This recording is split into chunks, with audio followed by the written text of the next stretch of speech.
অন্তত আমার পরিবারটা তো ভালো করে চলবে, আমার ছেলে মেয়েকেও ভালোভাবে মানুষ করতে পারবো। হ্যাঁ, আপনি ঠিকই বলেছেন। এখনকার দিনে 10,000 টাকায় কি হয়? আপনি যখন ভেবেই নিয়েছেন এখানে কাজ করবেন না, তখন আমি আপনাকে আটকে আর কি করবো? না হলে আমি আপনাকে বলতাম, আপনি সেটা বুঝতেও পারতেন। ঠিক আছে স্যার, আমি আসি। 1 মিনিট দাঁড়ান আঙ্কেল। দেখুন স্যার, আপনি দয়া করে আমাকে দাঁড়াতে বলবেন না, আমি দাঁড়াতে পারবো না। আপনার সাথে কিছু কথা ছিল, আপনি 1 মিনিট সময় বার করে একটু বসে যান। আপনার সম্পত্তি এখানে রয়ে গেছে, এটা আপনাকে আমি দিতে ভুলে গেছিলাম। এটা এটা কি স্যার? আসলে আমাদের এখানে যারা নতুন এমপ্লয়ি জয়েন করে তাদেরকে আমরা একটা অ্যাকাউন্ট খুলিয়ে দিই, যার মধ্যে আমরা প্রত্যেক মাসে কোম্পানির তরফ থেকে 5,000 টাকা জমা করে দিই। যখন কোনো এমপ্লয়ি এখান থেকে জব ছেড়ে যায়, তখন সে এখান থেকে টাকাটা পেয়ে যায়। এতে করে ওনাদের কিছু টাকা সেভিংসও হয়ে যায়। আর আপনি তো খুব ভালো করেই জানেন আঙ্কেল, আজকালকার দিনে জিনিসের যা দাম বেড়েছে, এতে সেভিংস কোথায় করা হয়? তাই এটা আমাদের কোম্পানির তরফ থেকে আমাদের এমপ্লয়ীদের জন্য একটা ছোট্ট হেল্প। তো সেই অনুযায়ী 4 বছরে 2,40,000 টাকার মতো জমেছে। এটা সম্পূর্ণ আপনার। আপনি সত্যি বলছেন?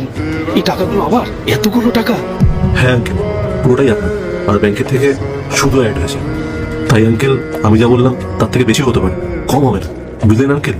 স্যার, আমি বিশ্বাস করতে পারছিলাম না এতগুলো টাকা আমার। আমি তো নিজেও জানতাম না এতগুলো টাকা আমার আছে। আপনার এখন যখন টাকাগুলো আপনারই হবে, তাই না?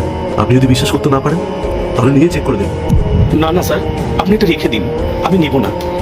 আর আমি আপনার কাছে কাজও ছাড়বো না। আপনার মতন সৎ মানসিকতার মানুষ আমি খুবই কম দেখেছি। আমি এখানেই কাজ করব। মানে আপনি তো আমাকে বললেন আপনি কাজ করবেন না, তাহলে কি হয়েছে? আসলে স্যার, আমি লোভের বশে এই কাজটা করেছিলাম। আমার চোখের মধ্যে পট্টি লাগানো ছিল, তাই আমি বুঝতে পারছিলাম না কোনটা ভুল কোনটা ঠিক। আমার কাছে দুজন এসে বলেছিল অন্য জায়গায় বেশি মাইনে দেয় আর আপনারা কম দেন। তাই ওদের কথা শুনে আপনার সাথে আমি অনেক খারাপ ব্যবহার করেছিলাম।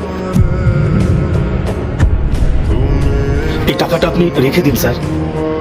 আমার যে মাইনে আপনি দিয়ে দেবেন, আর যে টাকাটা আমার ফান্ডে কাটেন সেই টাকাটা নিয়ে নেবেন।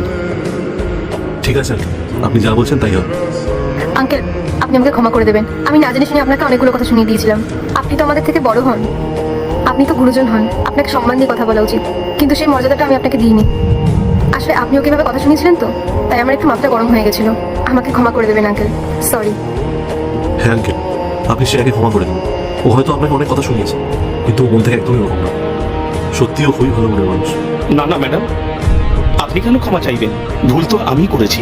ঠিক আছে স্যার, আমি তাহলে আসলাম। আমাকে তো আমার কাজটা করতে হবে। নমস্কার। পার্ট 2 দেখতে সাবস্ক্রাইব করো ভেলকু 78M।